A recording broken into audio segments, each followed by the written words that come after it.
I'm gonna put a disclaimer that if suicide is a trigger for you, skip this video because it might trigger you.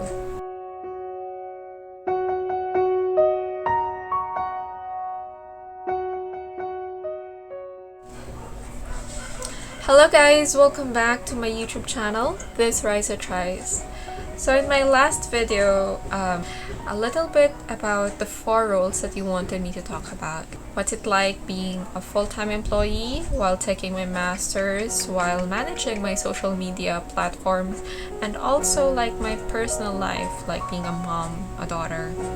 And I made that video to, be able to look back to the milestones of my 20s that led me to where I am today. So I'm gonna link that video down below if that's something that you want to watch.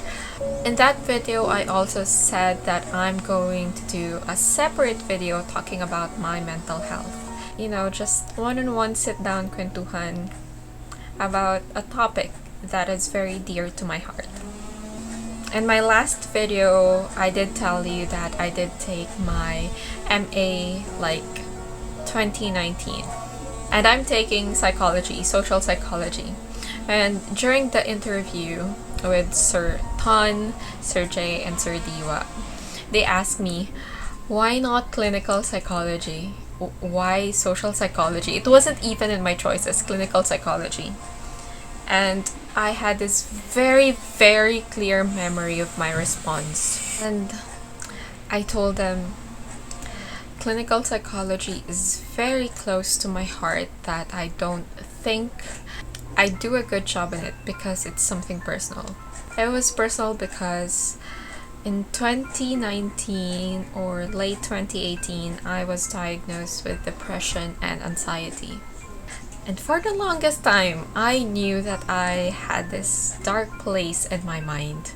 Ever since 2015, I have been aware of it. And mental health in the country, there's a stigma. There's a stigma in mental health, and it's not accessible. It's very expensive. It was expensive, seeing psychiatrists and psychologists, and talking about it like a few years back, there was parang hindi siya masyadong naiintindihan ng mga tao. So it wasn't a priority for me back then. And I'm that kind of person na parang between contributing to the household expenses or my mental health, I choose contributing to the household expenses. And so that's what I did. 2015 Raizza just sort of pushed the mental health issue aside, and I decided to go through life like nothing was wrong. So 2019, my relationship with people was downhill. It was really going downhill. My relationship with my family, my relationship with the person that I was dating that time. Yep, down the drain. And I didn't know how to cope. And back then, I just had this thought in my mind. I just want to escape the pain. I don't want to deal with the pain. I don't want to deal with the stress.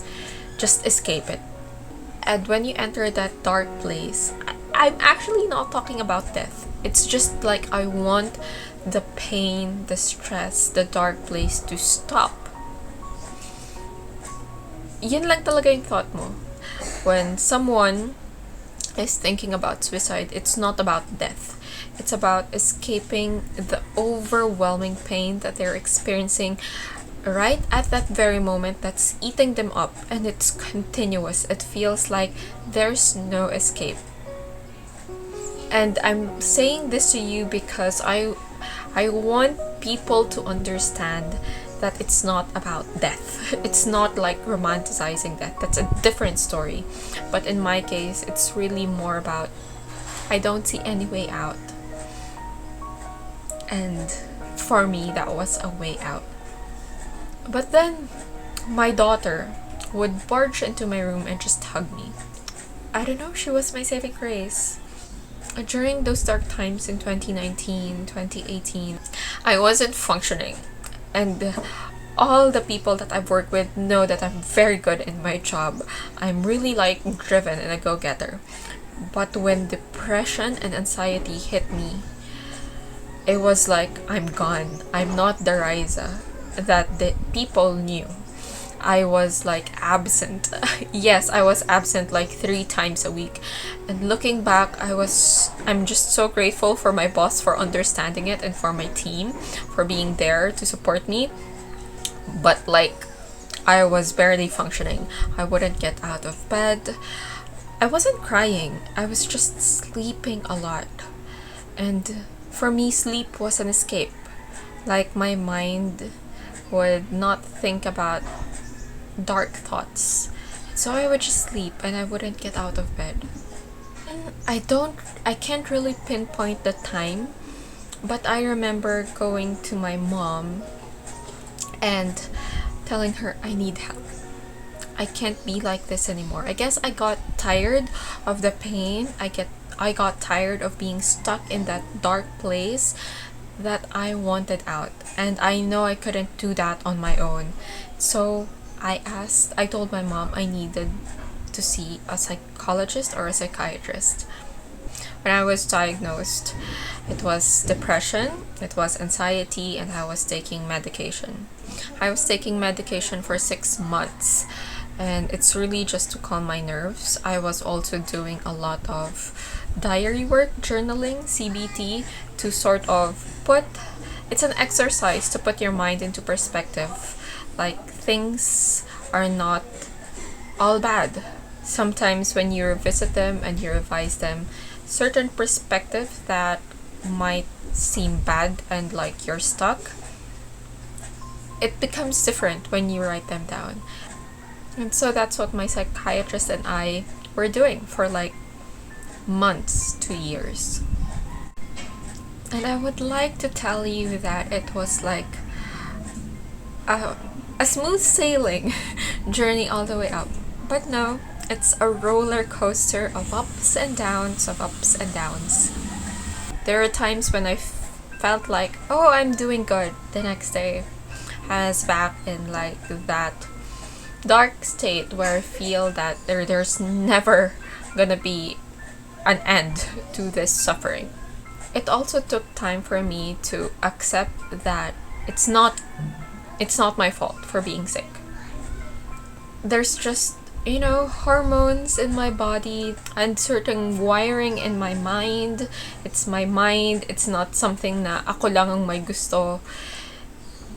It's like a sickness. Hindi mo sinisisi yung tao kapag may sipon siya, diba? That kind of mindset, it also took a lot of understanding and compassion for myself, to myself, that this is not something that I imposed on myself. I shouldn't feel guilty about up and down cycles that I'm experiencing. I shouldn't feel guilty that I'm feeling hopeless. It's an emotion. I just need to process it. Even if it's hard, I need to accept that at that moment, at that time, that place, I feel grief. I feel despair. I feel hopeless. And when it passes, I just need to remind myself that I am more than my emotions. And when I'm at, I'm not at that peak of that negative emotion anymore. Emotions, they pass. They change. And I am not defined by my hopelessness, by my despair, by my grief, or that feeling of being stuck. And so it's really a lifelong journey, because until now, I still have moments where I'm feeling sad and I feel like, oh, you can't be sad, Raizza, you have to function.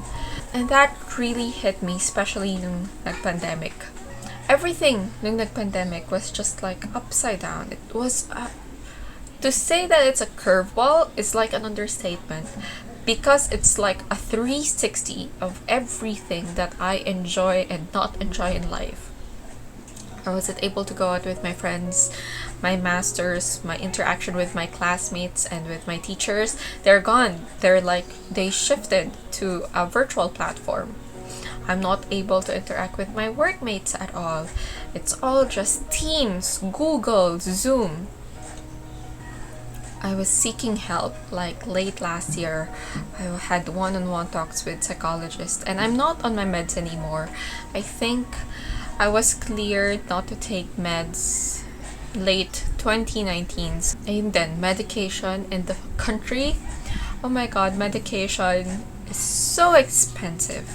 It really is expensive, and I do understand why some people would just want to go on with their lives and, not take meds. Yeah, that's an issue and a concern in the Philippines. And then when the pandemic hit, we're 2 years now into the pandemic. When the pandemic hit, I was also like, parang nakagraduate na ako dapat dito. But then, shoop, something happened that triggered my depression. And I realized that relationships are very important to me. They're very important and they trigger me. Ayun, nag-one-on-one na naman ako, this time with a psychologist, and we did a lot of, reframing perspective kind of things. And it took 6 to 7 weeks or 8 weeks even of like meetings, weekly meetings, really documenting where I am. And then it was also during this time that YouTube helped me, or had a creative outlet. I have something to distract me. So I felt really fulfilled doing social media work, YouTube, and all these things. So that helped. And I was into fitness during these times. So fitness saved me, YouTube saved me, and so I'm always going to be grateful for these activities in my life. To be honest, when the pandemic started, I was one of those people na parang like, the pandemic taught me how to slow down. And it did. It did. And so with a lot of people, the pandemic taught them how to pivot, how to slow down, new perspective in doing things. But for me, I realized that for a very long while, I was not dealing with the changes or the pandemic at all.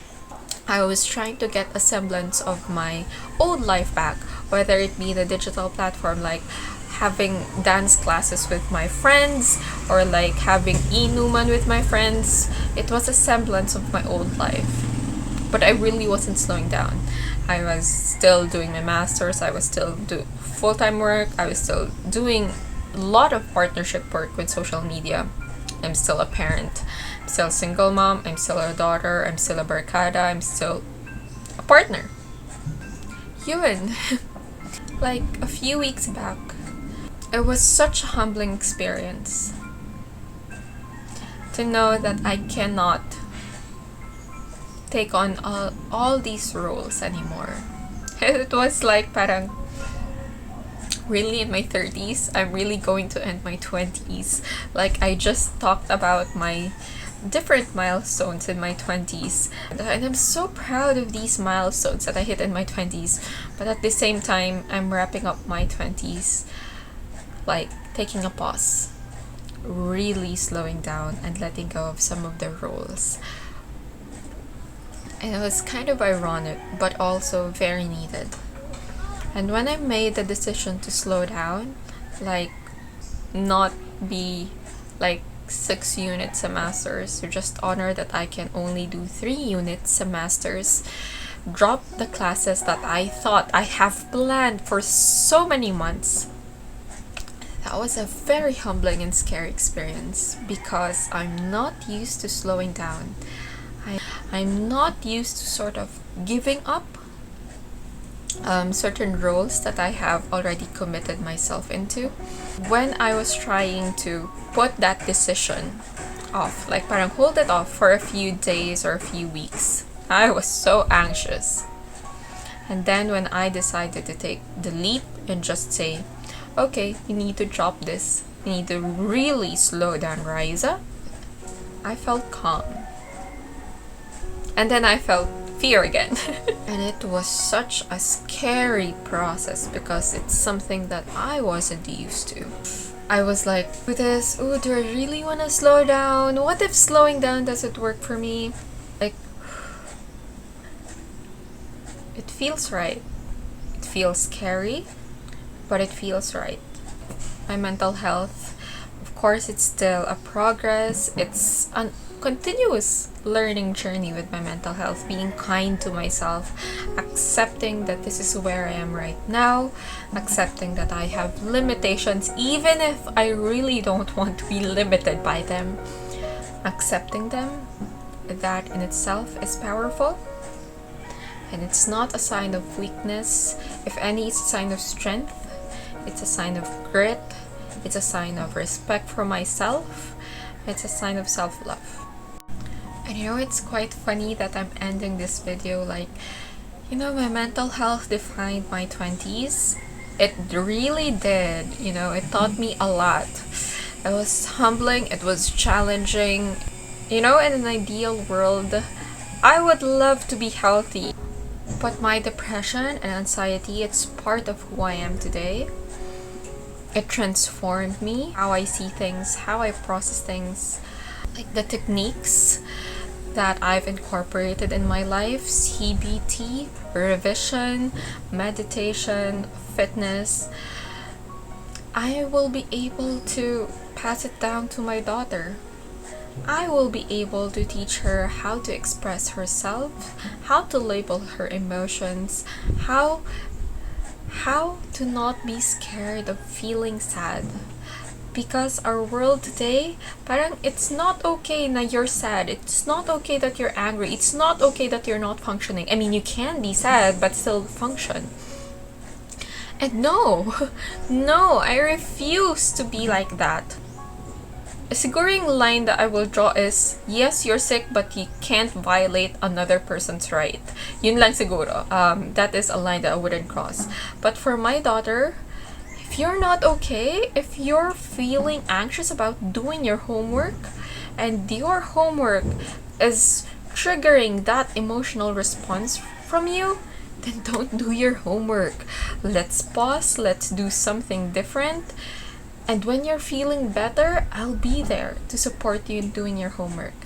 And I'm like that to my friends as well. If you're not okay, I'm here. I'm just here. And so all of these behaviors and mindset and things that I am today, it's because I went through them.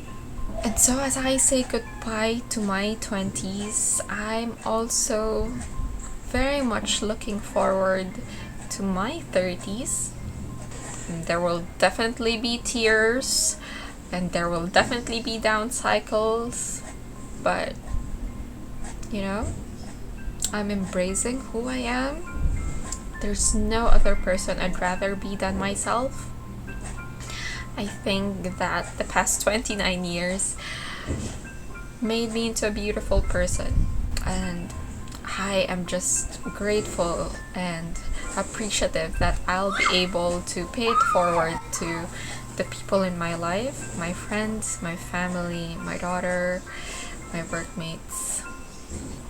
So if you are going through a tough time, especially with the situation that we're experiencing right now, know that you're not alone.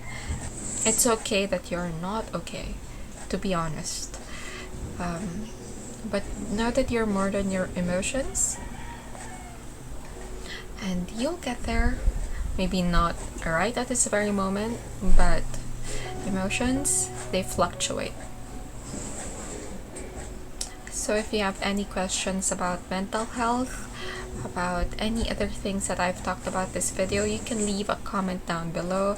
And if you want more content, and if I see that there's a need to make another video about my mental health and my journey, I'll definitely do that, and I'll keep using this platform to empower people. Bye guys!